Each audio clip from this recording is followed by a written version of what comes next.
agrónomo y está en la parte de Maragro. Le dejo la palabra, ingeniero, para que presente a Maragro y posteriormente pues damos inicio con la plática. Muchas gracias. Muchas gracias David, muchas gracias ingeniero Eduardo. Para servirle. Y mucho gusto. Bueno, mi nombre es Alberto Maraña. De entrada me gustaría agradecerles, ingenieros, su disposición y también pues a los participantes, a las personas que se vayan aquí uniendo a la charla para darles ahí ese agradecimiento de que tengan la intención de poder tomar este curso, que nuestra finalidad pues a fin de cuentas es compartir un poco de la experiencia que pueda tener usted, ingeniero, sobre el manejo de la nutrición de la piña. Nosotros, como empresa Maragro, estamos establecidos en el estado de Veracruz, contamos con 3 sucursales, específicamente en la ciudad de Isla Veracruz, atendiendo cultivos de piña y algunos otros cultivos que están ahí en la región. Tenemos otra sucursal en Martínez de la Torre y tenemos otra sucursal en la ciudad de Jalapa, Veracruz. Específicamente nuestra función es, nos dedicamos a la comercialización de insumos agrícolas, específicamente fertilizantes y agroquímicos, desde la parte de la subdistribución hasta la parte de llegar con productores finales, y estamos a sus órdenes para cualquier tipo de asesoría y cualquier tipo de detalle que nosotros podamos apoyar a quien esté interesado, ¿verdad? También invitarlos a que se suscriban a nuestra página de Facebook, donde podrán ir encontrando más información, y también ahí vienen los teléfonos de contacto, por si desean ahí que nosotros los podamos apoyar. De igual manera, estamos implementando un nuevo programa de monitoreo nutricional de cultivos a través de extracto celular de peciolo, donde estamos dando ese servicio totalmente gratis, a fin de que, pues bueno, quien esté interesado pueda tener ese servicio. De mi parte sería todo, David. Agradecerles de nuevo la presencia y la oportunidad de que pues, podamos tomar esta charla. Gracias, ingeniero Alberto.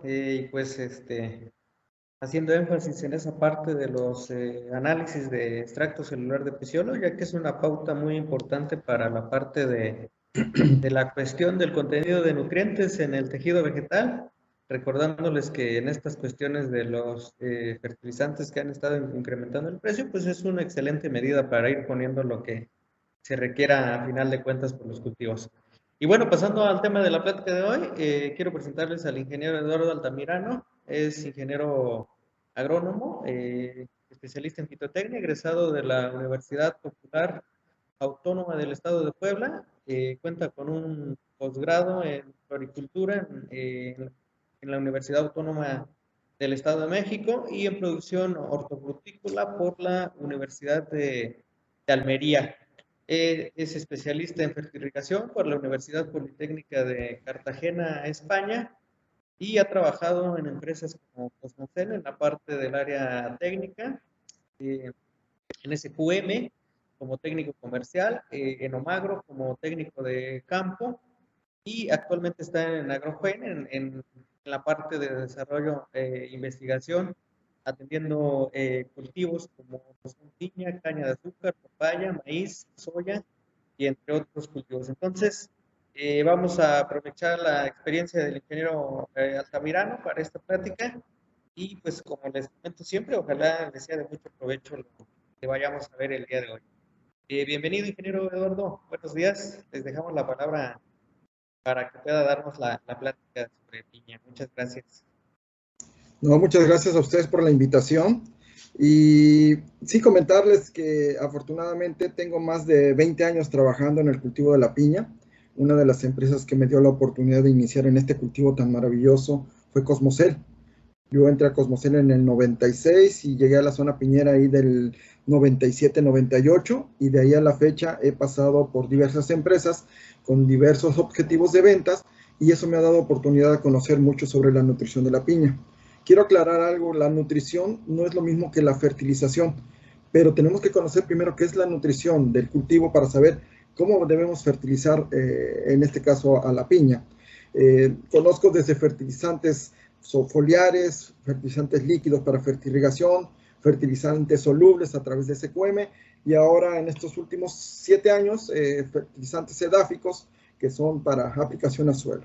Entonces eso me ha dado la oportunidad de experimentar diversos campos de nutrición para el cultivo, y de lo que poco mucho que he aprendido, voy a tratar de darles este primer capítulo de plática, porque en esta ocasión, les repito, nada más voy a hablar sobre la nutrición. Si hay más interés, más adelante pudiéramos ya hablar sobre la fertilización, que no es otra cosa más que en base a la nutrición, escoger qué tipo de fertilizante podemos utilizar para un cultivo en particular. Bien, vamos iniciando entonces. Primero que nada tenemos que entender qué es la producción agrícola. La producción agrícola como tal no es el fin último. Ingeniero, perdón que lo interrumpa, le damos compartir, por favor. Ah, caray. Permíteme entonces.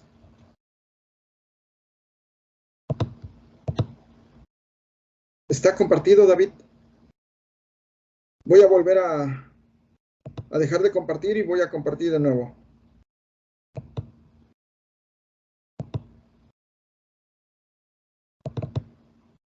¿Ahí se ve?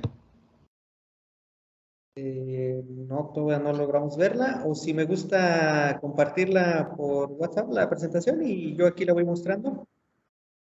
A ver, te voy a dar de nuevo. Lo que pasa es que está muy pesada la presentación por tantas imágenes. Ya está, ya la logramos ver, entonces, listo, ya quedó. Gracias, ingeniero.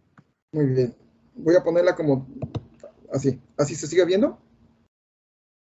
Sí, listo, ya la estamos viendo. Ok. Muy bien. Entonces les comentaba yo que el fin de la producción agrícola no es la piña al final del ciclo, sino es todo lo que conlleva en desarrollo vegetativo para crear una fruta. Entonces, esta producción agrícola va a estar influenciada, primero que nada, por el potencial genético que tiene nuestra planta.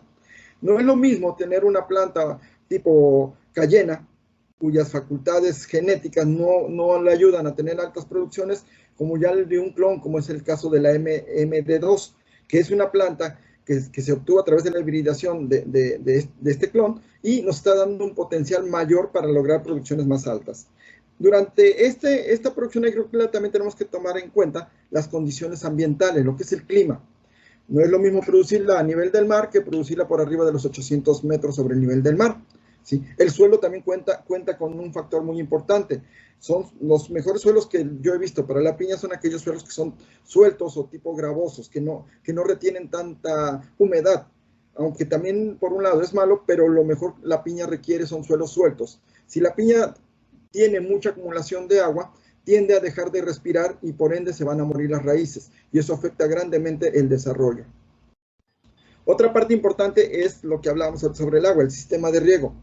Aunque muchos compañeros, sobre todo de Centroamérica, dicen que la piña es una planta epífita, o sea que no requiere de un sistema radicular óptimo, en buenas condiciones, porque ella se puede alimentar por las raíces adventicias, hemos visto que el sistema, cuando tenemos sistemas de riego presurizado, las raíces se desarrollan como tal, como un sistema de alimentación y de nutrición para las plantas. Entonces, eso es bien importante. Si yo tengo un cultivo de riego por goteo, o tengo un sistema de riego por mi pivote central, o lo tengo de temporal. La sanidad vegetal también es bien importante. Yo puedo tener un cultivo bien nutrido, bien preparado su suelo, pero si me descuido con el control de malezas o el control de plagas y enfermedades, ese cultivo va a gastar muchos solutos o muchos de sus nutrientes en combatir a esas enfermedades. El marco de siembra también es bien importante. Hemos tratado de adoptar mecanismos de siembra de otros países como Costa Rica, en donde estamos tratando de meter plantas de hasta 70,000, 80,000 plantas por hectárea. A la latitud y longitud que estamos nosotros, perdón, no longitud, longitud, perdón, que estamos en México, no nos da la radiación solar para mantener altas producciones sin afectar el rendimiento final. ¿Qué quiero decir con esto? Yo puedo meter 60,000, 70,000 plantas por hectárea de MD2, pero no voy a poder aspirar a tener un promedio de frutas de 1.8 o 2.2 porque la radiación no alcanzaría a darle a la planta la capacidad de fotosintetizar y tener frutos de calidad en cuanto a exportación o de mercadotecnia. Otra cosa bien importante y que no hacemos en nuestras zonas piñeras es la rotación de cultivos. Normalmente cada ciclo de 18, 24 meses vuelve a sembrarse por piña, entonces no le damos ese descanso a las tierras y eso es bien importante para el control de plagas y sobre todo de enfermedades. Y por último, también bien importantes son las prácticas. Hacer una conferencia. ¿Se escucha, perdón? No, perdón, por ahí activaron un micrófono. Les voy a pedir el favor que mantengamos los micrófonos apagados, por favor, para que la plática fluya sin problema alguno. Preguntas o dudas que tengan ustedes, por favor, por medio del chat, y al final se las hacemos al ingeniero para que nos las responda, por favor, al ingeniero Altamirano. Perdón, el ingeniero Eduardo, continuamos. Sí, y les decía yo, la última característica son las prácticas culturales, en donde entra la nutrición del cultivo y el tipo de fertilizante que podemos utilizar para esa zona en particular. ¿Cuál es el objetivo de la nutrición? En primer lugar, que la planta tome todos los elementos que necesita para su desarrollo, ¿sí? Afortunadamente, ya en estos últimos tiempos, ya tenemos lo que llamamos la dinámica de extracción de la piña. Si ustedes ven la gráfica de abajo, esa extracción yo la realicé hace cerca de 10 años atrás. Yo creo que ya no es vigente por los cambios climáticos que hemos tenido, por el desgaste de suelo, pero nos puede dar un parámetro. Y si no tienen esta curva, también existen muchas curvas que fueron creadas sobre todo por investigadores de Costa Rica, algunos brasileños, ecuatorianos. Entonces ya la información está más fluida, ya podemos saber más o menos en qué periodo y en qué etapas y en qué cantidad la planta requiere de cada uno de los nutrientes. Y esos deben estar disponibles cuando la planta lo necesite, no cuando nosotros creemos. Por ejemplo, veamos aquí esta gráfica. Este punto es la absorción que tenemos de potasio. Si ustedes ven, este pico más o menos coincide cuando hacemos la inducción floral de la piña, ¿sí? Entonces, esto quiere decir que yo no voy a poner el potasio, porque se requiere en gran cantidad en este momento, exactamente en este mes. Yo lo tengo que hacer cuando menos un mes, mes y medio antes de que ocurra ese pico. ¿Para qué? Todo fertilizante que yo ponga en la planta no se va a transformar rápidamente o no va a llegar a los puntos de sumidero que la planta lo requiere. Necesita un proceso. Entonces siempre es conveniente poner esos nutrientes antes de que ocurra la extracción máxima del mismo para no dejar a la planta con ese estrés de falta de nutriente. Otro objetivo es que los elementos sean tomados en las cantidades necesarias. Aquí hay un problema normalmente en la zona de Isla, que es la que más he trabajado. Loma no he ido mucho, Los Tigres y Rodríguez Plata tampoco trabajo mucho. Donde más me he enfocado es en Isla. Isla tiene un problema de cantidad de calcio y de magnesio en los suelos. Entonces, cuando yo hago una recomendación en base a un análisis de suelo, normalmente ando aplicando o ando programando entre 100 y 120, 140 kilogramos de calcio, calcio como nutriente, no calcio, óxido de calcio. Y eso se les hace mucho cuando lo transforman a nitrato de calcio, ¿sí? Es una cantidad fuerte de fertilizante. Pero yo les digo, si haga de cuenta, por ejemplo, en el caso de los humanos, nosotros requerimos aproximadamente para tener nuestra actividad física normal en un día de trabajo, entre 2.000 y 2.500 kilocalorías. Si yo no consumo esa cantidad de kilocalorías, mi cuerpo no va a poder desarrollar toda la actividad que yo le estoy exigiendo. Las plantas es lo mismo. Si yo estoy exigiéndole a la planta que me dé entre 80 y 100 toneladas por hectárea en la primera cosecha, pero no le pongo los 100 o 120 kilogramos de calcio que necesita, la planta no me va a poder dar esa producción. Entonces, tenemos que darle a la planta la cantidad que requiere de calcio en el momento que lo requiere y en la fuente más factible. Y otro también, que sean tomados oportunamente. Ya les decía yo, si yo pongo el potasio, en este caso, en la inducción, ya no va a ayudarme de mucho. ¿Por qué? Porque antes de la inducción la planta tuvo que tener los límites superiores de ese elemento en su totalidad suplidos. Entonces tengo que darlos antes. Ahora, eso no quiere decir que todo el potasio lo voy a dar antes de la inducción, sino una parte tiene que ser programada antes de la inducción y otra parte más tiene que ir durante el desarrollo de la fruta, ¿sí? Bien, y vamos a definir qué es la piña. Ya les decía yo, la producción agrícola no solamente es la piña como tal, la fruta como tal, ¿sí? En sí, todo lo que es desde la plántula, el desarrollo, crecimiento y fructificación del cultivo, es lo que nosotros llamamos el desarrollo de una planta por medio de los carbohidratos. Y el fruto es el excedente de esos carbohidratos que fueron producidos para la planta, para su desarrollo durante todo su ciclo fenológico, es lo que va a dar origen a la piña. ¿Qué quiero decirles con esto?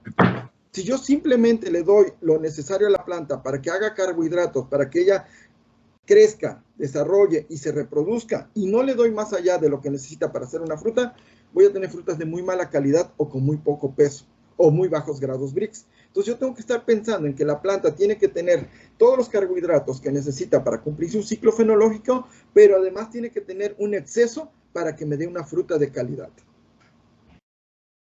En eso hay que tomar muy en cuenta la etapa fenológica del cultivo de la piña. Nuevamente, les repito, estos trabajos ya tienen algo de tiempo que los realicé en Isla y a lo mejor han variado en cuanto a los meses de cada fase, pero siguen siendo algo que nos puede dar una orientación de lo que podemos hacer durante cada etapa.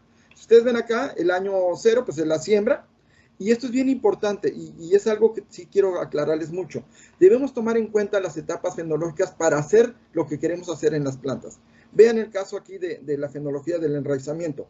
Normalmente ocurre entre el primero y el tercer mes después de trasplantada la planta.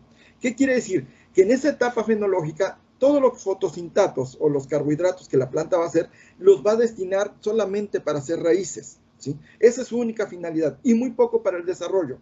¿Sí? Cuando yo paso al cuarto o quinto mes en adelante, los fotosintatos se van a ir directamente al desarrollo vegetativo y una pequeña parte a seguir haciendo raíces o renovando raíces.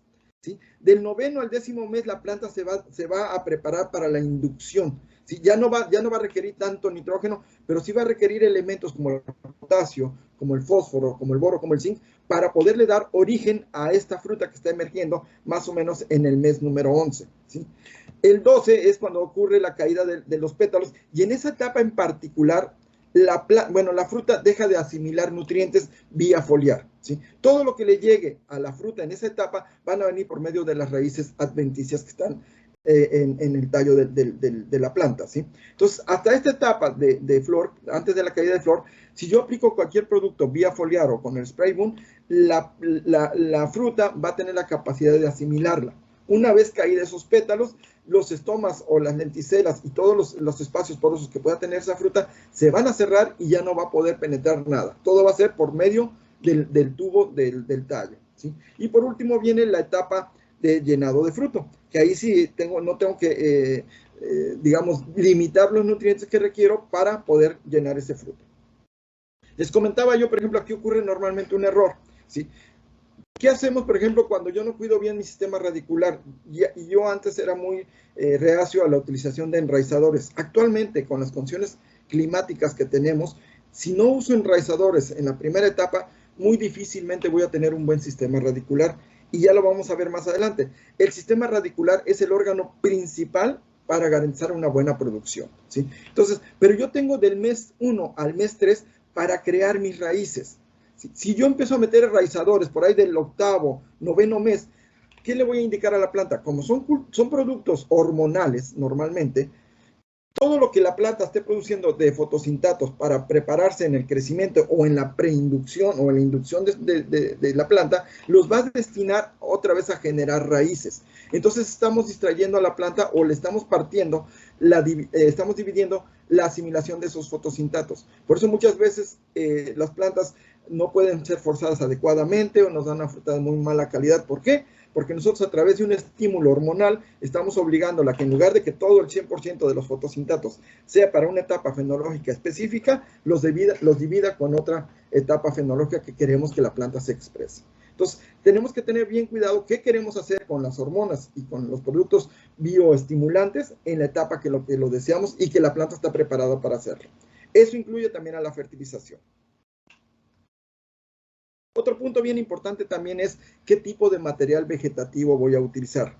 No es lo mismo utilizar una corona, un gallito, o clavos, o un hijo de tierra, ¿sí? ¿Por qué? La preparación al enraizamiento es diferente. Mientras una corona se puede tardar hasta 30, 35 días en emitir raíces, un hijo de tierra, por ejemplo, puede tardarse entre 10 y 15 días. ¿Y eso para qué me sirve conocerlo? Me sirve para saber cuándo tengo que dar las primeras fertilizaciones o las primeras drench en base a nutrición para esos materiales vegetativos. Si yo lo doy antes y no tengo raíces, ese producto se va a perder, ¿sí? Se va a lixiviar, se va a percolar hacia las capas inferiores. Entonces, tengo que tener en cuenta que ya cuando yo haga una aplicación, sobre todo de drench, ya haya emisión de raíces, ¿sí? Lo vamos a ver un poquito más adelante también cuando inician. Pero si es una fertilización granulada, yo tengo que saber que el fertilizante que yo tire al suelo, dependiendo si es un complejo o una mezcla física, en cuánto tiempo empieza a estar disponible para la planta, ¿sí? No es que yo tiro el fertilizante hoy miércoles a las 12 del día y ya para miércoles a las 4 de la tarde la planta está comiendo ese fertilizante, no. Tiene que sufrir un proceso de hidrólisis para empezarse a hidratar, romper los enlaces químicos que hay entre cationes y iones, que son los que forman el fertilizante, y empezar a liberarlos para que la raíz los pueda absorber, ¿sí? Entonces hay que tener en cuenta qué tipo de material vamos a propagar, ¿sí? Bien, y aquí empezamos con lo de las raíces. Es bien importante estar monitoreando el sistema radicular. ¿Por qué? El sistema radicular de las piñas, sí es cierto, es un sistema muy delicado. La planta está capacitada genéticamente para que las plantas radiculares solamente sean de anclaje o de alguna asimilación cuando estaban arriba de los árboles. Pero por la adaptación que hemos hecho nosotros de esa planta epífita y meterla a suelos, las raíces también han ido evolucionando nuevamente. Se han ido incorporando al sistema de nutrición de las mismas. Entonces, hay que tener en cuenta que las raíces primarias normalmente van a empezar a emerger por ahí de los 15 días, ¿sí? Esto es lo que, cuando yo tengo un buen sistema radicular, cuidé muy bien la preparación del suelo, yo voy a empezar a tener estos puntos de crecimiento, ¿sí? Y aquí viene algo bien importante y que muchas veces yo me he dado en cuenta que no estamos dándole el valor que se requiere en campo, y es esto, vean, ¿sí? Si ustedes logran ver estas raíces, se ve como que aquí tuviera un algodoncillo.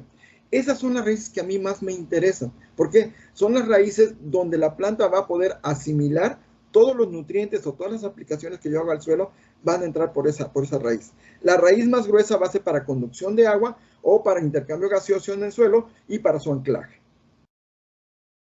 Estas raíces, por ejemplo, a los 30 días de trasplantadas, ¿sí? Lo mismo, el crecimiento que ya tienen, vean el suelo cómo está pegado a ellas, o sea, fue una plantación adecuada. Y otra vez, y vean, por ejemplo, esta a los 30 días también. Una planta que no fue curada, no fue cuidada en su siembra, no tiene ni siquiera emisión de pelos, salvo esta raicita que apenas va creciendo. Entonces, sí es bien importante estar monitoreando cómo va el crecimiento de raíz. Si no tengo raíces a los 30 días, tengo que meter una estimulación a través de una hormona, y esto puede ser un enraizador, como hablábamos al inicio.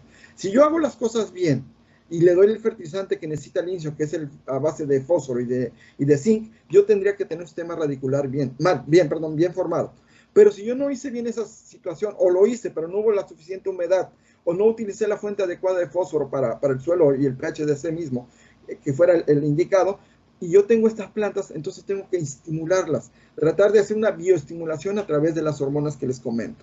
Y nuevamente, vean, estos son los pelos que a mí más me interesan en las raíces. Estas son las que van a dar de comer a la planta. ¿Sí? A los 75 días yo tengo que tener un sistema radicular ya más desarrollado, con una radial para todos lados. Y nuevamente, si alcanzan a ver, aquí se ven pelos absorbentes. Esto es lo que me habla de una sanidad radicular para la nutrición e intercambio gaseoso de las raíces, ¿sí? Y también empezamos a tener un sistema radicular desarrollándose en el tallo de las raíces, del tallo. Pero quiero que vean algo, vean estas raíces. Cuando yo veo raíces de este color, quiere decir que esa raíz está muy, o está muerta, o ya está biológicamente inactiva, ya no está ayudando. La que me está ayudando a que coman son estas, que a su vez, cada vez que vamos aplicando fertilizaciones inadecuadas, se van tornando café, y entonces estos pelitos que aquí te alcanzan a ver, se van a morir y la planta deja de ser eficiente en la asimilación del fertilizante líquido que estemos metiendo con el spray boom. Y aquí viene lo que decía yo, la importancia del sistema radicular. Normalmente los agrónomos o las personas que nos dedicamos a la agricultura, muy pocas veces volteamos a ver a la raíz. Nada más nos dejamos guiar por la parte aérea. En el caso de la piña, como les decía yo, como tiene un sistema adventicio que está en el tallo, normalmente cada cosa que yo le meta vía foliar va a ser suficiente para que el follaje presente una buena sanidad o un buen color. Pero cuando yo llego a inducción, si no tengo las reservas necesarias que me pudo haber ayudado en el sistema radicular, esta planta se va a empezar a decaer.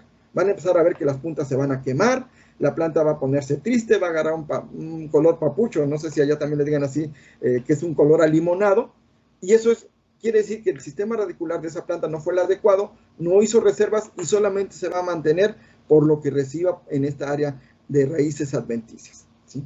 Ya les decía yo, las raíces las podemos dividir en 3 y a veces hasta en 4. Y son las raíces primarias, que son de anclaje, las raíces secundarias, que son de conducción de agua, oxígeno y dióxido de carbono, y las raíces terciarias o cuaternarias, que son de absorción. ¿Y cuál es la vida promedio en el caso de la piña? Normalmente las raíces primarias tienen una vida promedio de entre 4 y 6 meses, ¿sí? Después de ese tiempo van a morir y van a volver a emitirse nuevas raíces. Por eso le decía yo, el primer periodo de la planta de 0 a 3 meses es el más importante para crear mis primeras raíces de anclaje, de conducción y de asimilación de nutrientes. Debo cuidar mucho ese periodo. Y son esas raíces que ven ustedes más gruesas en la planta, ¿sí? La segunda son las raíces secundarias que llamamos y tienen un promedio de vida de entre 8 y 10 semanas, ¿sí?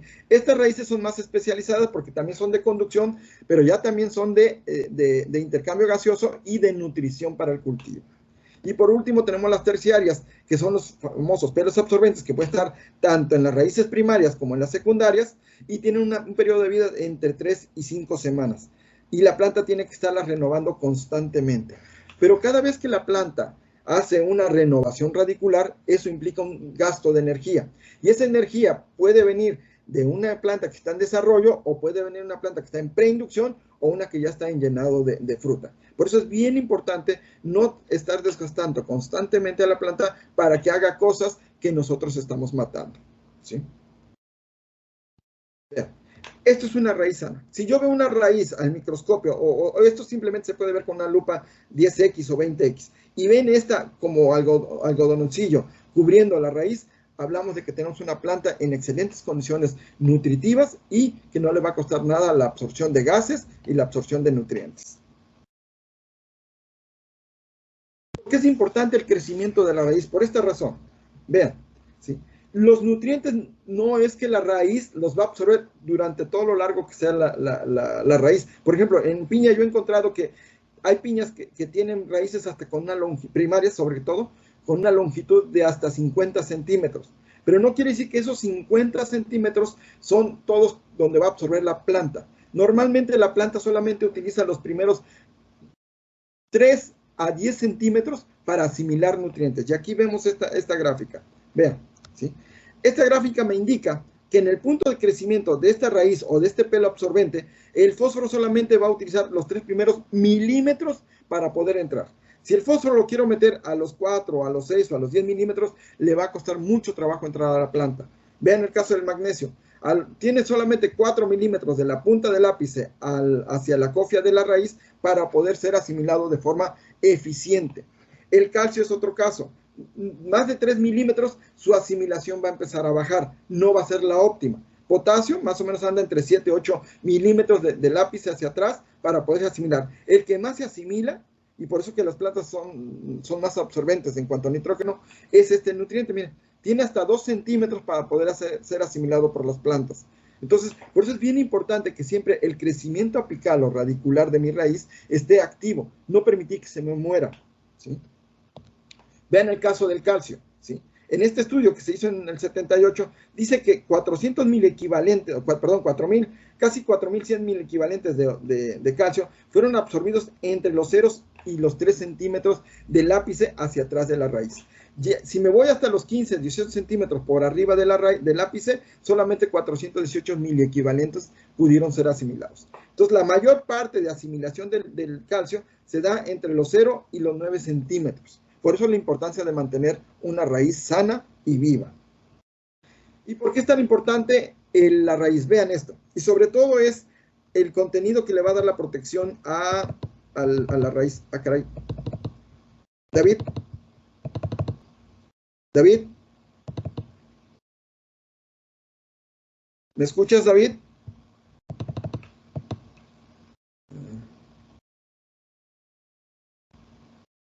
Bueno, aquí era un video, pero no sé por qué no se está activando. Pero más que nada, emitía, a ver si lo puedo sacar por otra parte, a ver si no me salgo.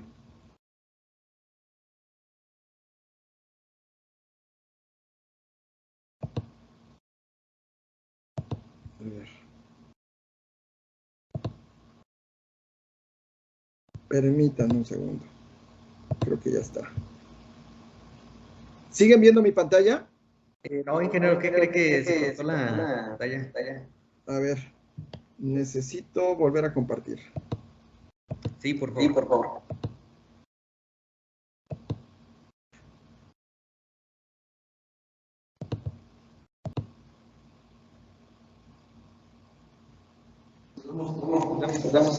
¿Ya se vio? Ingeniero, ya estamos viendo la pantalla. Ok, ahora déjame salir porque no me veo yo dónde estoy. ¿Ahí siguen viendo? Ya la estamos viendo. Vean, esa punta que ustedes ven, es el ápice de crecimiento de una raíz. Si esa punta no tiene la cantidad suficiente de calcio, esa raíz se va a morir, van a colapsar las raíces cuando está empujando la punta en las partículas del suelo y se va a morir. El momento que se muera esa raíz ya no siguió creciendo y dando esto que ustedes están viendo ahora, que son los pelos absorbentes. Esos son los responsables de tomar agua, nutrientes y gases dentro del suelo, ¿sí? Entonces vean la importancia que tiene la conducción del ápice de la raíz. Ahora, ¿qué es lo que tengo que dar para que esa raíz siempre esté activa? Ya les dije, enraizadores y acompañado sobre todo de nutrientes como calcios. Calcio puede ser líquido, puede ser granulado o puede ser en base a enmienda, pero no debemos permitir que esa punta que ustedes están viendo ahí se nos vaya a morir. Vean, ahí está la emisión de los pelos absorbentes. Si ustedes alcanzan a ver donde se está pintando la planta en esta parte, es porque está entrando ya el contenido del suelo, lo que se llama la solución nutritiva, y empieza a moverse por el xilema, ¿sí? Y lo va a llevar hacia los puntos o sumideros de crecimiento de las plantas, ¿sí?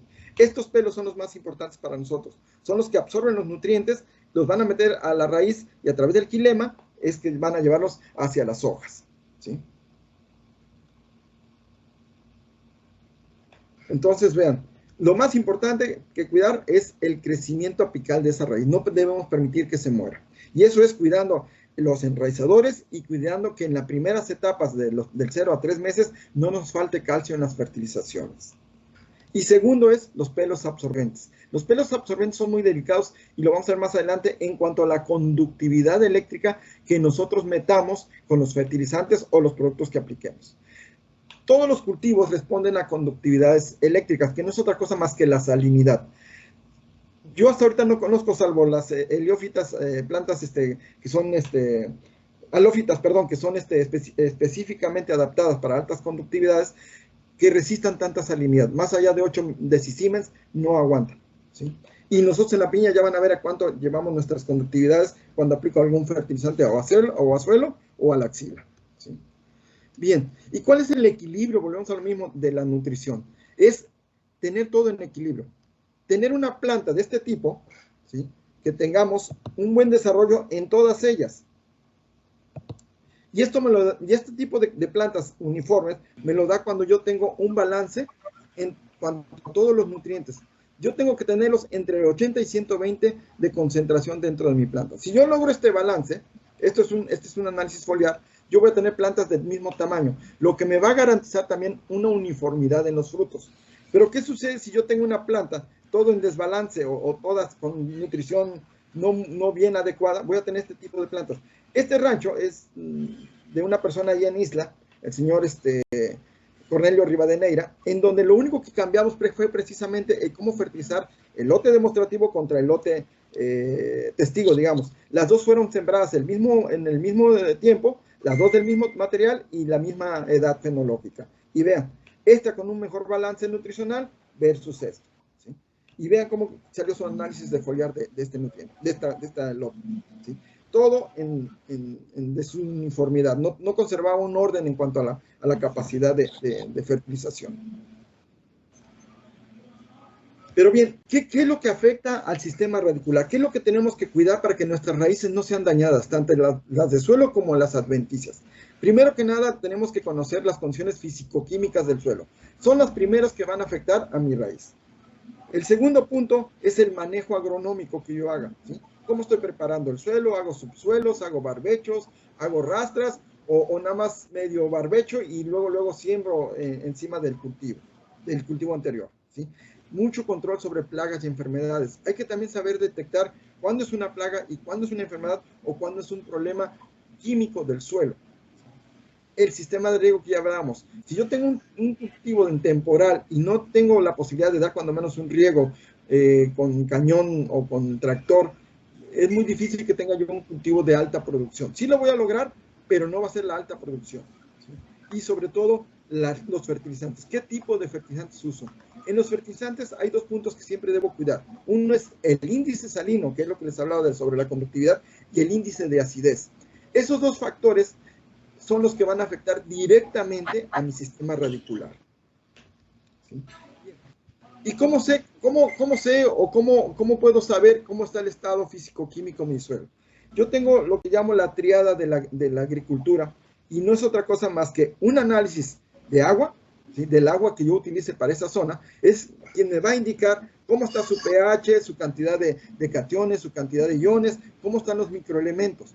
Normalmente en la zona de isla no tengo información de loma, pero no, son aguas muy puras, digamos, muy fáciles de manejar, no tengo problemas, ¿sí? En cambio, por ejemplo, en la zona de Ameca, en donde estaba yo llevando caña, pero ahora ya metieron algo de piña, tengo muchos problemas con contenidos de boro y de cloro y de sodio. Entonces, esa agua es muy problemática para meterla a la fertirrigación, pero estamos trabajándola a través de ácidos. Pero entonces tengo que conocer la calidad de agua, ¿sí? Otro es el diagnóstico de la fertilidad del suelo, muy diferente al extracto de pasta, cosas diferentes. La fertilidad del suelo me dice qué es lo que contiene mi suelo, qué es lo que puedo utilizarlo y a qué tiempo lo puedo utilizar, ¿sí? Si ustedes ven, este sí es un campo de allá de ustedes, de la zona de ustedes, es un suelo muy bueno, es un areno franco, ¿sí? Vean la cantidad de materia orgánica. Obviamente esto no es lo adecuado, 2.13 para un suelo, digamos, óptimo no. Un suelo óptimo debe andar arriba de 2.5. Pero para el tipo de textura que tiene este lote, sí es una cantidad adecuada. ¿Por qué? Porque el óptimo, digamos, que anda entre 1.6 y 1.8 de materia orgánica. Pero bueno, vean la cantidad de fósforo y de todos los nutrientes. Miren lo que más predomina, fierro, ¿sí?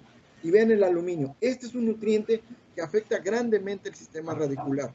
Se han hecho estudios, por ejemplo, sobre todo en piña y en Costa Rica, que una raíz que está engullida en una solución alcalina de aluminio, perdón, no tarda más de 72 horas antes de ser destruida. Que es lo que les decía yo, cuando ustedes rompen la punta de la raíz porque se murió, ya no vamos a tener esa formación de pelos absorbentes. Entonces hay que tener mucho cuidado de cómo bloqueamos el problema del aluminio. Y por último, el análisis de tejido o el análisis foliar. Si yo no sé cómo está el suelo y no hago un buen programa, y ese programa yo no lo analizo con base a un análisis de follaje, no sé si lo que estoy aplicando está funcionando realmente a la planta. Entonces, realmente estos tres análisis son muy importantes si queremos empezar a cambiar la forma de nutrir a nuestras plantas. Porque en base a estos tres nutrientes, estos tres análisis, yo puedo generar una fertilización óptima, ¿sí? Cuidando el pH del fertilizante, el nutriente que debe ir en mayor cantidad y el que debe ir en menor cantidad, y sobre todo qué micros debo programar. Y el manejo agronómico, ¿cómo afecta a las raíces? Bien, les decía yo, por ejemplo, en la zona aquí de isla hay una zona de sabana, en donde el suelo es muy arenoso, casi tiene 88-89% de pura arena. Ese suelo, con el paso continuo de las preparaciones del terreno y luego con las aplicaciones del spray boom, se va compactando, me va haciendo lo que llamamos nosotros una capa arable, una capa impermeable. Entonces, al siguiente ciclo, si ese suelo no lo rompo yo con un subsuelo, va a empezarme a darme problemas de ahogamiento de raíces y de proliferación de hongos sobre todo, y algunas plagas, pero más que nada de hongos y de bacterias. Entonces tengo que utilizar implementos que me ayuden a romper esa capa arable. ¿Sí? Vean, un buen pase de rastra me va a ayudar bastante. También me va a ayudar a saber si tengo que utilizar plástico o tengo que utilizar terreno suelto, dependiendo de la zona que yo esté. ¿Sí? Yo no puedo meter el plástico en zonas bajas o en zonas donde tengo mucha humedad. ¿Por qué? Porque en temporada de lluvias el agua va a empezar a subir por capilaridad bajo el plástico y me va a ahogar nuevamente a las raíces. ¿Sí? Y en el caso de suelos sin plástico, yo no los puedo tener sin plástico en zonas, por ejemplo, muy altas o que tengan mucha grava, porque voy a perder la poca humedad que tenga yo, se va a ir por la evapotranspiración de la misma. Entonces tengo que saber en qué zona estoy metido, qué textura tengo, qué porcentaje de conductividad hidráulica hay en el suelo para decidir si meto plástico o no meto plástico. ¿Sí? Y otra es también la siembra. Tenemos que tener mucho cuidado con la siembra. Me tocó también estar en este terreno, ¿sí? Y más o menos yo le dije al técnico de ese rancho que fuéramos a monitorear las raíces al mes, ¿sí? Y vean, al mes apenas estaba viendo una emisión, y esto fue no por un problema de pH, no por un problema del enraizador, sino fue por un problema de no apisonaron bien las plantas, ¿sí? Si no hacemos que la planta quede en contacto directo con el suelo, no va a emitir raíces, ¿sí? La planta tiene que estar en contacto directo con el suelo para que empiece a soltar sus raíces. Plagas y enfermedades. Tenemos que ser bien observadores en cuanto a esto, ¿sí? Yo no puedo permitir, por ejemplo, el piojo arenoso, que se vean estas cantidades. Aquí ya me afectó y además este piojo arenoso es transmisor de un virus, ¿sí? Entonces tengo que cuidar que no haya ese tipo de plagas. O el comején, ¿sí? Vean, comején normalmente se presenta en suelos donde no han sido subsoleados o donde hay residuos de la cosecha anterior que no fueron expuestos por un barbecho hacia los rayos del sol para que pudieran morirse las plagas estas, ¿sí? La araña roja también es otro de los problemas que tenemos, ¿sí? Hay que combatirlo y es muy fácil combatirlo en etapas tempranas y principalmente con azufre. No necesitamos productos tóxicos muy fuertes, sino simplemente con azufre podemos controlar ese problema, ¿sí? Y esto que se ha vuelto últimamente en un problema serio en la zona de isla, que es fusario.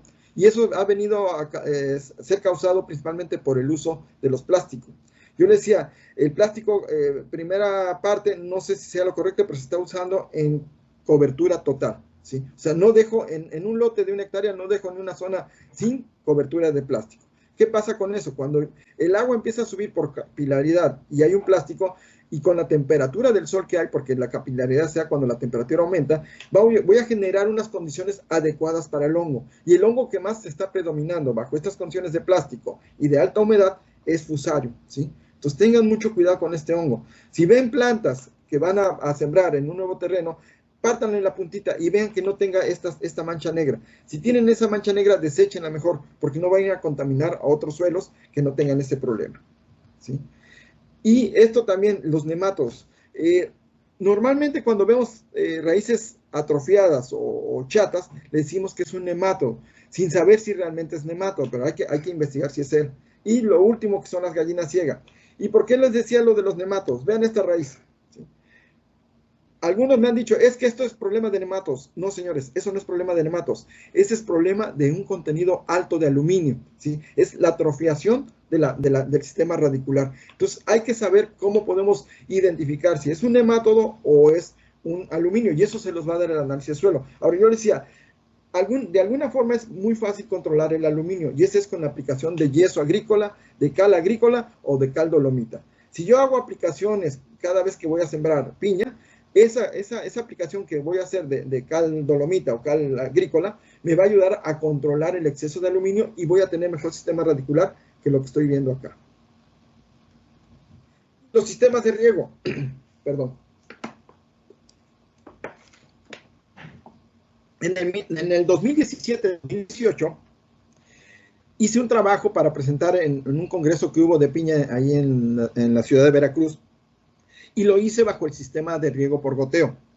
En eso entonces, algunos colegas de Costa Rica me decían que no, que la piña no necesitaba un sistema de riego, porque la piña era una planta epífita y no tenía un sistema radicular especializado para la asimilación de nutrientes vía radicular, tiene que ser vía foliar. Y esto fue lo que yo encontré. Vean, ¿sí? Si yo le doy las condiciones que necesita un cultivo para su desarrollo radicular, las raíces ahí están. Vean, este lote tenía sistema de acolchado, pero además tenía el sistema de riego. Vean la cantidad de raíces que teníamos, ¿sí? Y sobre todo el color que tiene. Ahora vean el mismo sistema acolchado, pero sin riego por goteo. Sí tiene un buen sistema radicular. ¿Y por qué? Por lo que les decía yo de la humedad de avance capilar, ¿sí? Si yo tengo un suelo cubierto y en las épocas de mayor calor, que es cuando empieza la capilaridad o la evapotranspiración del suelo, esa humedad que está, digamos, en el suelo va a empezar a subir y eso me va a ayudar a que la raíz tome el agua que necesita. Y como tiene el plástico, no va a haber escape de agua, se va a mantener ahí. Pero vean esto, vean el color de estas raíces, ¿sí? ¿Por qué? Porque estas raíces tienen agua, pero no tienen nutrientes. Y estas raíces tienen agua y tienen nutrientes. Entonces, esa es la diferencia entre tener un sistema de riego con plástico y un sistema de plástico, pero sin nutrición por fertirrigación. Entonces, si hay una diferencia, la planta responde muy bien si le das el agua y en los nutrientes que necesita, y no es necesario meter la aplicación de spray boom. De hecho, en este lote en particular no usamos spray boom, salvo cuando teníamos que hacer aplicaciones de plaguicidas o fungicidas. De ahí en fuera, todo fue vía fertirrigación. Otra cosa más que también afecta al crecimiento radicular es la fertilización sólida, ¿sí? Vean, cuando yo hago la fertilización, si le hago al suelo no hay tanto problema. Si le hago al follaje es cuando tengo el problema, ¿sí? Ahorita lo vamos a ver más adelante. Y la fertilización líquida es lo mismo, ¿sí? Desgraciadamente son pocos los productores que se fijan en la capacidad que tiene cada boquilla de aplicación. Si yo no estoy monitoreando qué gasto me da cada boquilla, voy a tener un desgaste de las mismas, ¿sí? Y va a haber boquillas que me tiren más líquido que otras. Entonces, eso me va a dar una desuniformidad en la aplicación del nutriente, ¿sí? Y todo ese líquido o esa solución nutritiva va a ir a parar a las brácteas de las raíces, de las plantas, ¿sí? Eso es. Si yo quiero tener, y esto también es bien importante, una planta bien desarrollada, con un buen sistema radicular, esto es de la zona de isla, vean los suelos de isla, ¿sí? ¿Qué debo hacer? No debo nada más solamente darle nitrógeno, fósforo y potasio. La planta requiere mínimo de 16 nutrientes para poder cumplir su ciclo, y 3 o 4 elementos esenciales, benéficos que se llaman. ¿Y cuáles son esos nutrientes? Aquí están. Primero que nada, necesita de carbono, hidrógeno y oxígeno. Todas las plantas del mundo ocupan estos 3 nutrientes entre un 89 y un 90% de su constitución. Y afortunadamente esos nutrientes son gratis porque están en la atmósfera. No los tengo que comprar, ¿sí? Salvo, por ejemplo, los invernaderos, que son altamente productivos, que hacen inyecciones de dióxido de carbono para meter más carbono y oxígeno dentro de sus instalaciones, pero el resto de los cultivos que estamos a cielo abierto no requerimos más. Después de ahí vienen los que llamamos nosotros macronutrientes o elementos superiores, que son el nitrógeno, fósforo y potasio. Ahora, ¿cuál es la importancia? Vean, por ejemplo, el nitrógeno, en todos los análisis foliares que ustedes hagan, de cualquier cultivo va a andar aproximadamente entre un 2 y un 3% del contenido de materia seca en cualquier cultivo, ¿sí? El caso del fósforo es de 0.5% de concentración en la materia seca y del potasio de 3 a 5%. De ahí viene lo que llamamos nosotros los elementos secundarios, ¿sí? Esos son el calcio, el magnesio y el azufre. Y por último vienen los microelementos, que no por ser tan poquita la cantidad que requieren, la planta no se le deben proporcionar, ¿sí? Ya al final creo vamos a ver una figura que fue creada por Justin Borlievi, que es la esenciabilidad de los nutrientes, y donde me dice que, por ejemplo, el elemento que se encuentre en menor cantidad es el que me va a detener el potencial productivo de un cultivo, ¿sí? Vean, por ejemplo, el fierro, necesito entre 50 y 250 partes por millón. Aquí cabe aclarar, ¿y cuánto significa eso en kilos o en gramos de nutriente? Para que se den una idea, 1 gramo de fertilizante equivale a 10,000 partes por millón. Entonces, si hablamos de 250 partes por millón, hablamos de 0.00025 kilos del nutriente. Se requiere muy poquito, pero si yo no lo pongo, la planta no me va a dar su potencial de rendimiento, ¿sí? ¿Y cuáles son los elementos, les decía yo, benéficos? Principalmente sodio, porque se requiere algo de sodio, y silicio, ¿sí? Silicio que no está todavía bien definido su papel en la morfología y en la fisiología de las plantas, pero sí está determinado que es un protector de las capas de las paredes celulares, ¿sí? ¿Y cuáles son las fuentes de los nutrientes? Hay que conocerlas. Por ejemplo, en el caso del nitrógeno, ¿cuáles son las fuentes que yo tengo para meter nitrógeno en el suelo? Tengo sulfato de amonio, nitrato de amonio, fosfonitrato, etcétera, etcétera. Y tengo las concentraciones. Hay que saber. Por ejemplo, yo también atiendo caña. Y normalmente, ahorita que desgraciadamente el precio de los fertilizantes está por los cielos y no tienen ni para cuándo parar, los productores miden la fertilización por número de bultos tirados por hectárea, ¿sí? Y me tocó atender a un cañero que me decía, ingeniero, pues mire, yo tiro normalmente 10 sacos de urea por hectárea. Dice, pero la verdad, dice, ahorita como están los precios, tuve que hacer nada más un cambio de nutrientes. Dice, pero estoy tirando lo mismo, no le estoy quitando nada de fertilizante. Digo, ¿qué está haciendo? Se estoy metiendo 10 sacos, pero ahora estoy metiendo de sulfato de amonio. Nada más que la urea viene al 46% de concentración, y el sulfato de amonio viene al 21%. Entonces, realmente 10 sacos, que son 500 kilos del fertilizante, no está aplicando la misma cantidad de elemento al suelo, ¿sí? Y luego eso va a perjudicar el rendimiento final y va a decir, ¿saben qué? Es que el fertilizante no funcionó. No, lo que no estamos tomando en cuenta es qué fuente estoy aplicando y qué concentración del nutriente viene en cada fertilizante. Vean, aquí vienen todos los fertilizantes, base fósforo, base potasio, las fuentes base calcio. Esto es algo bien importante. Yo llegué a Isla por ahí del 98, 99, con la empresa Cosmocel. Y uno de los productos que más usaban, bueno, lo que más hacían en Isla era utilizar mucho la cal agrícola y que le llamaban ellos la tierra, que es el superfosfato de calcio simple. No sé por qué situación se dejó de utilizar, ¿sí? Pero este superfosfato de calcio simple, además de darme fósforo, me da 20% de calcio. Un calcio que le hace falta a la zona piñera. No tenemos calcio. La única forma de meter calcio al suelo en los cultivos es base el nitrato de potasio, de calcio, perdón, el nitrato de calcio que no lo puse, aquí está, nitrato de calcio. Nada más que la diferencia de precios ahorita, por ejemplo, un nitrato de calcio anda aproximadamente entre los 18 y 22 mil pesos la tonelada, y uno de super simple anda entre los 8 y 10 mil pesos la tonelada, ¿sí? Además de que me da fósforo, me da 20% de calcio. Entonces, hay que revisar qué podemos cambiar ahorita en este tema de fertilizantes caros y que podamos darle tanto un nutriente como el otro nutriente que son muy necesarios para los cultivos. En el caso del magnesio, vean, aquí están los sulfatos y los microelementos, vean, ¿sí?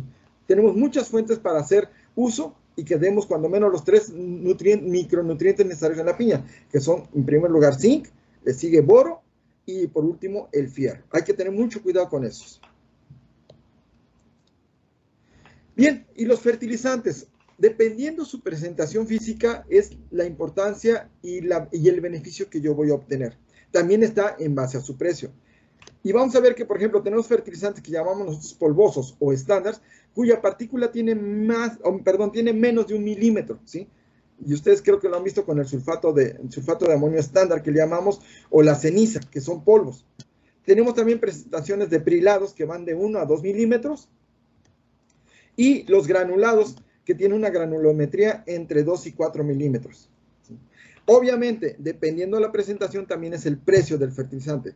Entre más pequeña es la partícula, más barato es. Entre más grande, más caro es. ¿Sí? ¿Y por qué es importante también conocer esto? Por lo que nosotros llamamos la liberación del fertilizante. Depende de qué queremos hacer. Si yo tengo un cultivo de ciclo corto en donde la fertilización debe ser lo más rápido posible, como por ejemplo el caso de las brócolis o de los cultivos de hoja, que a los 90 días yo ya los tengo que estar cosechando, yo no puedo meter un fertilizante que se tarde entre 60 a 50 días en empezar el pico máximo de liberación de nutrientes. Yo tengo que meter un fertilizante que sea rápidamente disponible a la planta. Y eso me lo da el tamaño de partícula. Entre más pequeño es la partícula, más rápido es su incorporación al suelo. Pero ¿qué sucede, por ejemplo, en el caso de la piña, que tarda entre 12 y 14 y 18 meses? Si yo meto fertilizantes en base a priles o estándares, muy rápidamente se me va a ir la fertilidad de ese nutriente. Lo voy a perder fácilmente. Y cuando cada fertilización se tarda entre 2 y 3 meses en tener otra más, la planta va a sufrir de hambre. Entonces, depende del cultivo que tengan, ustedes deben escoger entre un estándar, un pril, o un granulado que tarda más en hidratarse y en empezar a soltar los nutrientes que trae contenido, ¿sí? Vean, por ejemplo, aquí el pril rápidamente ya se incorporó, pero así como rápidamente se incorporó, también el suelo los va a desechar más rápido. El granulado tarda un poco más y va a estar más presente el nutriente por tiempo definido ahí en el suelo. Vean, este es otro problema serio que también tenemos en nuestra zona. Cuando yo entré a SQM, aprendí a hacer mezclas físicas premium, que le llamábamos, que no era otra cosa más que cuidar el peso específico del fertilizante, que se llama densidad del fertilizante, sus reacciones ácidas, sus reacciones salinas y su higroscopicidad, ¿sí? Pero cuando sacábamos mezclas de premium, obviamente si yo la comparaba con una mezcla comercial de la zona que andaba en ese entonces entre los 4,000 y 5,000 pesos, la nuestra a lo mejor costaba 6,000, 8,000 pesos. Obviamente el productor iba a decantarse por la de más barata. ¿Pero por qué es más barata? ¿Sí? Y no es que sea una mezcla física mal diseñada, sino el problema está en los componentes que llevan ese fertilizante. Si yo esa mezcla física no le cuido el tamaño de partícula que le voy a meter, yo combino, por ejemplo, estándar con granulados, obviamente va a haber una reacción de humedecimiento. ¿Por qué? Porque el estándar se va a humedecer más rápido que el granulado. Pero al momento que ese estándar jala humedad, empieza a hidratar el granulado y van a empezar a hacerse una masa. Entonces, eso me va a dar estos problemas que ustedes están viendo acá. No sé si ustedes lo han visto en su zona, pero normalmente en Isla, cuando he ido, estas son las cubetas que están utilizando, o estas mezclas, perdón, que están utilizando para fertilizar. Entonces, si yo les digo que deben aplicar entre 6 y 8 gramos por planta, aquí no puedo llevar esa condición de fertilizar, ¿sí? Si cae una piedra con un poco de fertilizante ya no son 8 gramos, a lo mejor ya son 12. O si cae puro polvito de un estándar, por ejemplo, como el sulfato de amonio estándar, que se vende normalmente también en la zona de Isla, no va a ser el mismo peso que un sulfato de amonio granular. Entonces hay que tener cuidado. Ahora también las altas concentraciones. Una fórmula que venga muy concentrada en nutrientes no quiere decir que sea buena. O sea, a lo mejor sí es buena, pero lo que tengo que manejar es la cantidad de nutriente que voy a aplicar, ¿sí? Si un fertilizante viene, no sé, 21, 15, 20, por darles un número, yo no voy a meter 8 gramos, yo voy a meter 6, 5 gramos. En cambio, una que venga 8, 3, 12, por ejemplo, yo no voy a meter 4 o 5 gramos, yo me voy a meter 6 u 8 gramos. La concentración de nutrientes me va a decir qué cantidad de fertilizante mezclado puedo meter, ¿sí? Entonces, eso también hay que tenerlo muy cuidado. ¿Por qué? Porque si yo meto fertilizantes de alta concentración a los cultivos, lo que voy a provocar es una quemadura de follaje o de brácteas, ¿sí? Y además también voy a tener que, porque normalmente en el caso del nitrógeno, los más concentrados son los ureicos o los nitratos, y esos son muy higroscópicos, y sucede lo que les decía yo hace rato. Al ser muy higroscópicos, van a jalar humedad del ambiente y se lo van a transmitir a otros nutrientes y va a empezar una reacción en cadena. Y sobre todo, también que a veces en las zonas nada más nos venden los balances comerciales normales. ¿Cuál es un balance comercial normal? La 20-10-10, la 12-18-12, etcétera, etcétera. Nosotros tenemos que darle lo que la planta necesita, no lo que haya en el mercado, ¿sí? Bien. ¿Cómo puedo hacer una mezcla física eficiente? Debo tomar en cuenta todo esto, lo que les decía yo, por ejemplo, la densidad. No es lo mismo una urea que te pesa 950 kilos por tonelada a un cloruro que te pesa 1.2 toneladas por tonelada de cloruro de potasio. ¿Qué quiere decir esto? Cuando yo meto un fertilizante de poca densidad con uno de alta densidad, ese de poca densidad se va a ir hacia la parte de arriba cuando hacemos las mezclas físicas, va a quedar muy superficial. Entonces, cuando yo lo tire, primero va a caer los de poca densidad y al final van a caer los más pesados. Entonces, la uniformidad de esa mezcla no va a ser adecuada, va a estar toda desuniforme.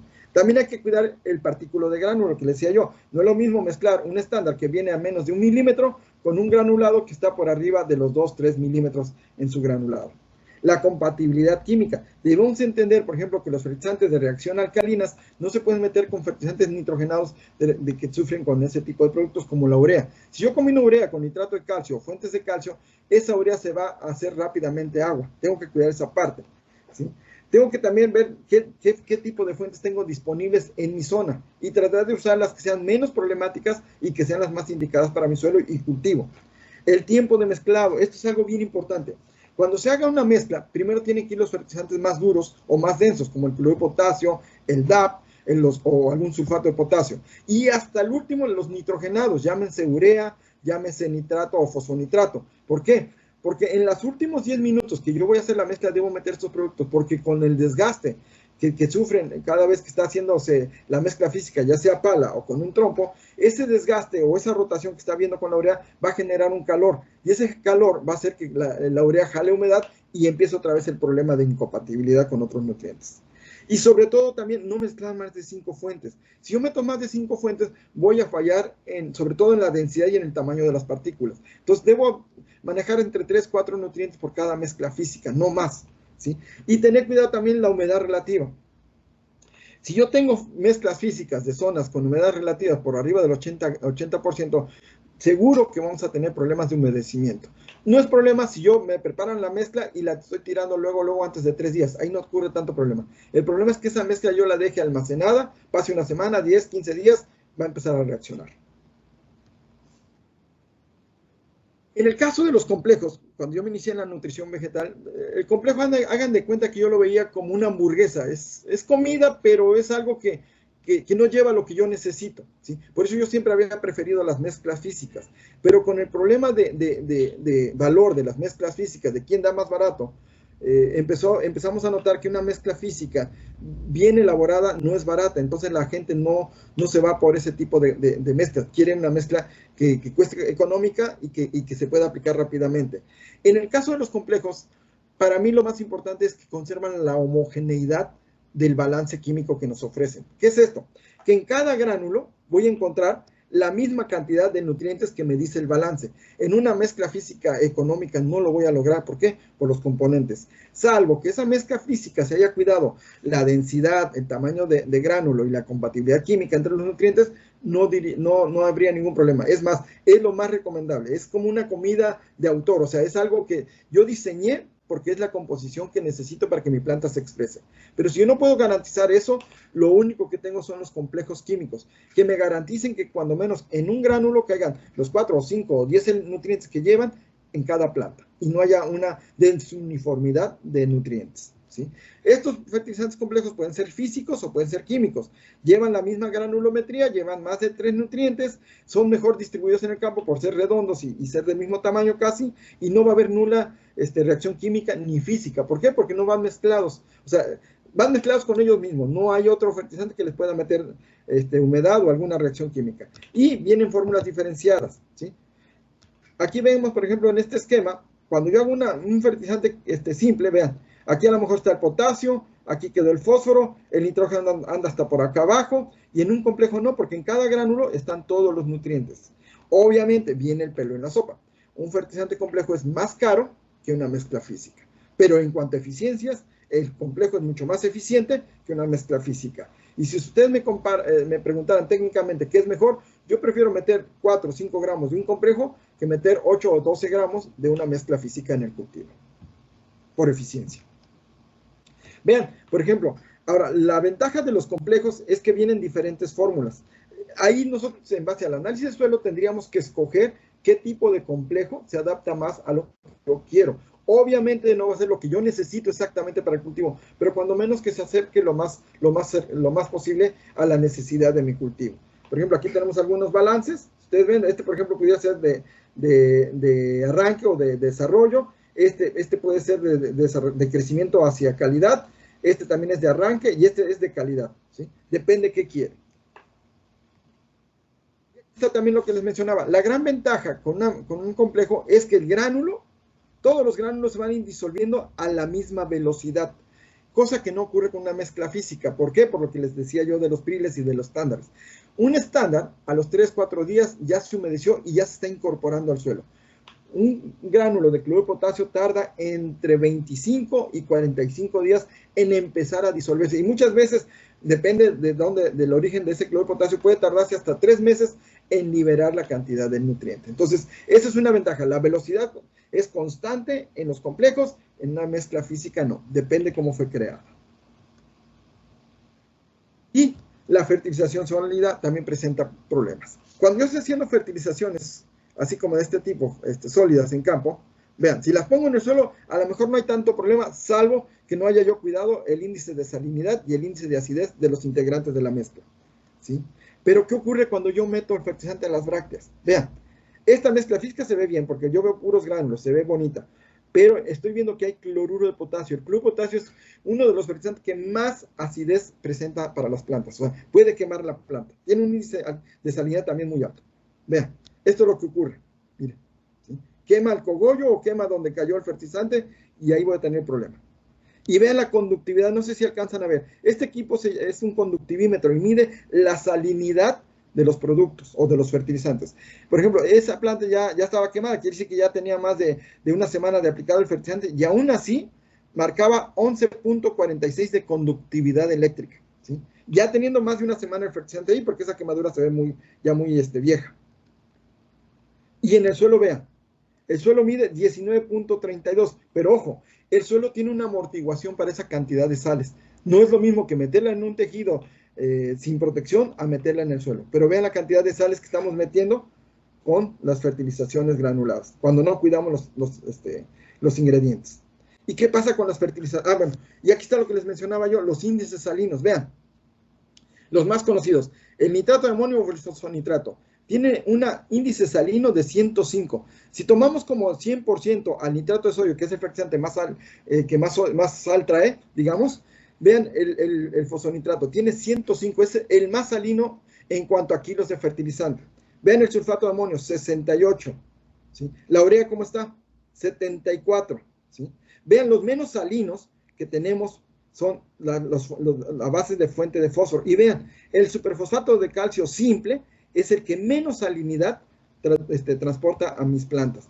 Y en esta etapa que la usamos en plantas de arranque o de emisión de raíces, sería la mejor fuente de fertilizante de fósforo. ¿Por qué? Porque no va a afectar la salinidad que puede matar a mis raíces. Vean, el DAP tiene un 34 de salinidad, o sea, tiene más alta la salinidad. ¿Sí? Vean el cloruro de potasio, 116, mucho más alto que el mismo fosfonitrato. ¿Y qué decía yo? ¿Qué ocurre con la fertilización foliar? Cuando yo hago, y esto sí lo he visto también y he tratado de pelear contra eso, es que no se metan altas cantidades de fertilizante foliar. No por meter mucho fertilizante foliar quiere decir que voy a nutrir más a mi planta. Eso es un grave error. ¿Sí?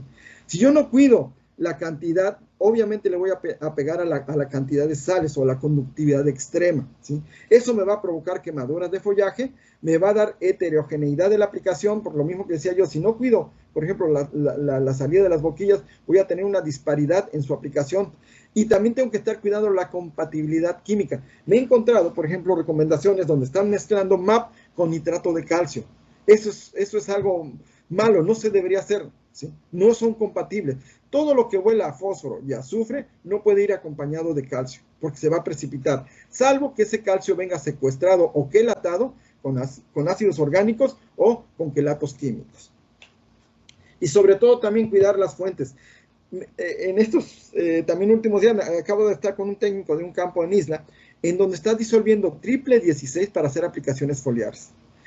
Pero y no estaba aplicando mucho, 50 kilogramos. La cantidad de sales que mete el triple 16 al cultivo es bestial y quemaron plantas. ¿Sí? Entonces hay que tener cuidado porque podemos ocasionar intoxicaciones por usar fertilizantes edáficos que fueron creados para eso, para el suelo, no para aplicación foliar, y están provocando problemas de quemaduras o intoxicaciones en la planta. ¿Sí? ¿Por qué es tan importante la conductividad eléctrica o la salinidad? Vean, estos trabajos los obtuve apenas hace el 2012, cuando estaba yo haciendo el trabajo de la fertilización. En cuanto va subiendo la conductividad eléctrica, el número de estomas va disminuyendo. ¿Sí? Ojo, la conductividad eléctrica antes se medía por decisiemens por centímetro. Ahora se miden, perdón, por milisiemens por centímetro. Ahora se mide por decisiemens por metro. ¿Sí? Quiere decir que 0.75 es muy poca salinidad, tengo más densidad estomática en la hoja, pero yo cuando llego a 10 decisiemens, y ahorita van a ver a cuántos decisiemens llegamos con una preparación normal de spray boom, se pierde casi el 50% de los estomas. Y ustedes dirán, ¿para qué son importantes los estomas? Pues nada más que los estomas son los responsables de capturar todo el dióxido de carbono que la planta va a utilizar para transformarlo en azúcares. Y esos azúcares van a transformarse en tejido vegetal y al final se van a transformar en kilos de piña por hectárea. Por eso es tan importante estar monitoreando la conductividad eléctrica de los productos que yo voy a aplicar. Vean esto otro. Existen muy pocos estudios para el caso de la piña. Tengo para tomate, para papaya, para maíz, para soya, pero encontrar información de la piña de estos puntos es muy difícil. ¿Sí? Encontré esta literatura también del 75, en donde me marca que la piña, como tal, es una planta catalogada como moderadamente tolerante a la salinidad. Solamente tolera entre 3 y 6 decisiemens como conductividad eléctrica. Y eso es en suelo, no directamente como solución nutritiva, ¿sí? Pero bueno, ya me da un parámetro de saber qué rango debo tener para no salirme y no afectar el sistema radicular. ¿Sí? Y vean, ¿qué significa cada número que me voy a registrar en la conductividad eléctrica? Cuando yo tengo 2 decisiemens por metro, quiere decir que yo tengo una presión osmótica de menos 0.72. ¿Qué es la presión osmótica? Es la cantidad de presión que va a ejercer una partícula o un órgano para atraer o para quitar la humedad de otra partícula, ¿sí? Vean, a 2 decisiemens casi todas las plantas o todos los cultivos no presentan ningún problema por salinidad o por esa cantidad de sales, no tienen ningún problema de que pierdan humedad. Pero a 4, que ya, si recuerdan, en la piña andaba entre 3 y 6, ya empieza a haber descensos en los rendimientos de las plantas muy sensibles. Y arriba de 8, casi la mayoría de las plantas van a perder producción. Esta pérdida de producción se puede hacer entre 25 y 40%. ¿Sí? Y ya cuando estoy en 16, ya solamente algunas plantas halófitas son las que resisten para seguir creciendo. Y no se diga ya arriba de 16, ya no hay planta que viva ahí. Vean, esta conductividad es de un cultivo de papaya, de la solución nutritiva que debería ir, digamos, muy alta. Vean cuánto tiene, 2.6 solamente. La papaya tolera de 2 a 4 decisiemens como conductividad. En el caso del tomate aguanta desde 4 hasta 6. Pero en el caso, por ejemplo, de las frutillas o berries, si tú pasas de 2 decisiemens, empiezas a tener mortandad de raíces y la planta va a decaer. No va a haber producción. Vean lo que encontré en la piña, ¿sí? Después de una aplicación, y esto fue en la misma línea de aplicación, vean las diferentes conductividades que encontré. Una de 13.4, otra de 9.15 y otra de 10.6. Para empezar, estamos fuera de rango de lo que en teoría necesita la piña. Pero ¿qué otra cosa me está demostrando esto?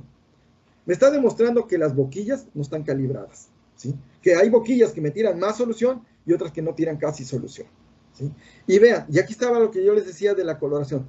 Rompí una planta de esta y vean la coloración de las raíces, ¿sí? Porque hagan de cuenta que ustedes, por ejemplo, les dan de comer una sopa, pero una sopa muy salada. Ustedes agarran una cucharada, se la meten en la boca. En cuanto sienten la salinidad que hacemos, lo escupimos. ¿Pero qué le pasa a la planta? La planta le tiramos esa solución salina, con muy alta concentración de sales, pero ella no la puede tirar. La tiene que mantener ahí. Entonces, esa sal, mientras esté hidratada, va a causar algún problema. Pero cuando esa humedad o esa agua que está contenida o que está haciendo solución a las sales se va por la evapotranspiración, esa sal va a quedar como un granito otra vez. Entonces, esa sal químicamente tiene que estar siempre en equilibrio y el equilibrio se le da la humedad. Entonces, esa sal se tiene que hidratar y esa humedad la va a sacar o ya sea de la raicilla o de las brácteas de esta parte de las raíces, de las hojas más tiernas. Y es cuando empieza a ocasionar también daños y empezamos a meter hongos o bacterias como Erwinia, como Phytophthora, como cualquier otro tipo de patógenos, ¿sí? Entonces, vean esta raíz, por ejemplo, en la parte más alta, donde no tengo todavía acumulación de sales, la raíz está blanca, pero donde ya le llegó la salinidad de la solución o del fertilizante, las raíces están casi muertas. Por eso les repito, el meter alta concentración de fertilizantes en nuestra aplicación de al suelo o vía foliar no es garantía de que estamos haciendo buena nutrición. Hay que ver cuál es el índice salino de esos fertilizantes para decidir si yo aplico 70 kilos en un spray boom de 3.000 litros por hectárea o aplico 150 kilogramos. Depende. Ahora, también depende mucho la etapa.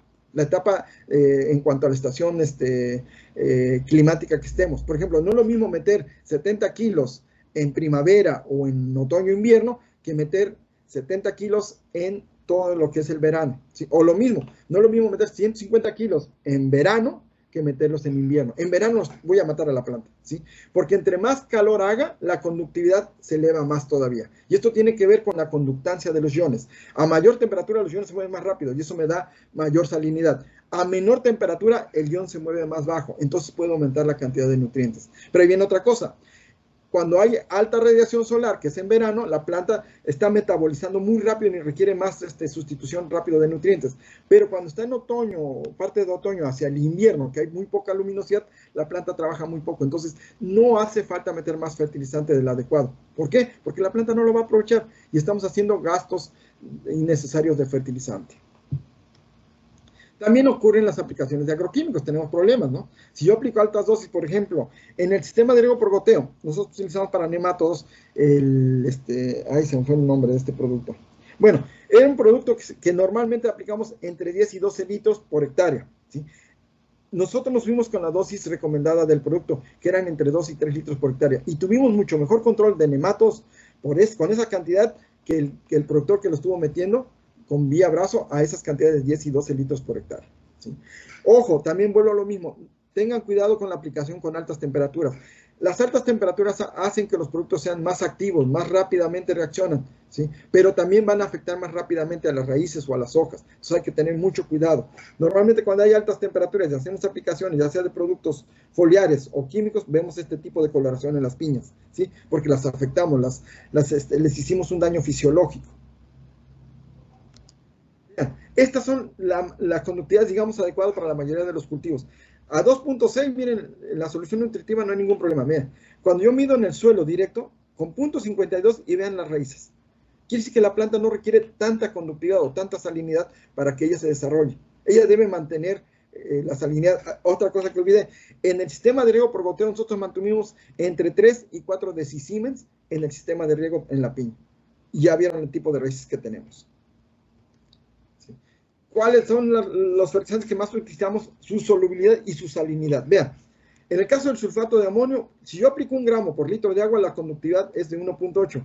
Si yo aplicara puro sulfato de amonio, que sería en mi spray boom, no tendría yo ningún problema. Yo puedo disolver hasta 730 gramos por litro. Pero vean el caso del cloruro de potasio, ¿sí? Su salinidad es de 1.9. Vamos a ver cuál es más alto. Cloruro de sodio, ¿sí? Que no usamos. Pero vean, esto es lo que hay que cuidar. ¿Cuál es la conductividad de cada nutriente en gramos por litro? Llevarlo a los litros que usamos y los kilos que usamos en esos litros y sumarlos de los que estamos mezclando. Si yo estoy combinando cloruro de potasio más, bueno, urea no tiene problema, cloruro de potasio más fosfonitrato más sulfato de potasio o MAP, no sé, tenemos que ir sumando la conductividad y ver cuánto vamos a alcanzar, ¿sí? Para saber si estamos haciendo o no lo correcto. Y sobre todo también lo que les decía yo, la compatibilidad entre ellos. Yo no puedo entender cómo es posible que estamos metiendo fuentes de fósforo o de sulfato o sulfatos y lo estoy combinando con nitrato de calcio, ¿sí? Lo único que estoy provocando es una insolubilidad de ese calcio y además bloqueando sulfatos y fosfatos que son necesarios para la planta. Este cuadro me va a decir qué puedo combinar con qué y cuáles tienen sus limitaciones, ¿sí? Entonces hay que aprender también esa parte. Y ya, por último, decirles lo que les comentaba yo, que fue escrito por Justin von Liebig allá por 1840. Y decía que el crecimiento de las plantas está limitado por el elemento nutritivo presente en menor cantidad. Y eso normalmente aplica para los micros. Todos normalmente nos preocupamos porque métele nitrógeno, métele fósforo y métele potasio. Y nos olvidamos del calcio, magnesio, azufre, pero sobre todo de todos los micros. Y ya vieron que la cantidad de micros que la planta de piña utiliza son muy pequeñitos, no son tanta la cantidad que se necesita. Pero si no los metemos, por ejemplo, hasta ahí va a llegar la capacidad de producción que va a tener mi cultivo. Si yo todos los tengo al 100%, voy a tener mayor productividad de esta fruta. Entonces, por favor, nunca olvidar que de ese elemento que ustedes creen que no necesita, si el análisis del suelo dice que sí, tienen que aplicarlo para llegar a tener el 100% de productividad. Y eso es todo. David, no sé si haya preguntas.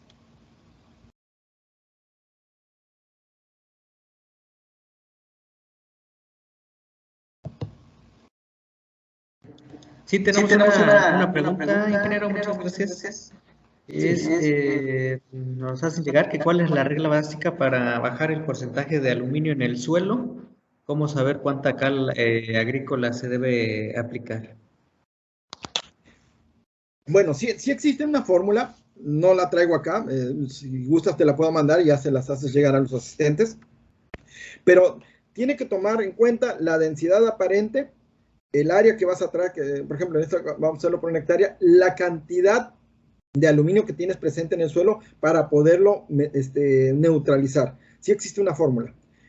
Normalmente en los suelos de isla salen cantidades muy grandes que van desde las 2 hasta las 4 toneladas por hectárea. Pero ojo, si yo hiciera esas aplicaciones, así como lo indica la teoría, lo que voy a provocar es un cambio muy brusco del pH y voy a afectar la parte física del suelo.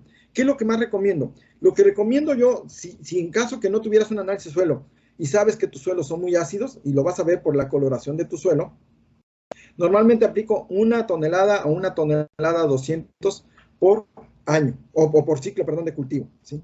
Y así poco a poco voy a ir corrigiendo el contenido de aluminio y sobre todo el tipo de pH, porque también es un problema.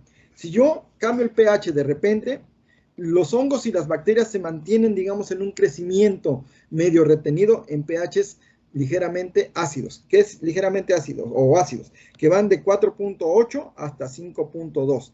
En ese rango de pH, hongos y bacterias se mantienen estáticos, no son tan agresivos. Pero si yo me subo de 5.8, tanto hongos como bacterias se vuelven más problemáticas para el cultivo de la piña. Tengo un cliente, por ejemplo, en Campeche, donde mi problema no es nutricional, mi problema es patológico, ¿no? De patógenos, perdón. No puedo controlar Erwinia, no puedo controlar Fusarium, no puedo controlar ahí se me fue el otro hongo. Bueno, mi problema más que nada son hongos y bacterias, no tanto nutrición ni problemas de plagas. Entonces, sí hay que tener cuidado con el pH. No se trata de cambiar el pH a lo adecuado, como dice la literatura, sino tienes que conocer también tu cultivo. En el caso de la piña, yo creo que con un pH de 5.2 se desarrolla muy bien, la mayoría de los nutrientes están disponibles y mantienes a raya a los hongos y a las bacterias.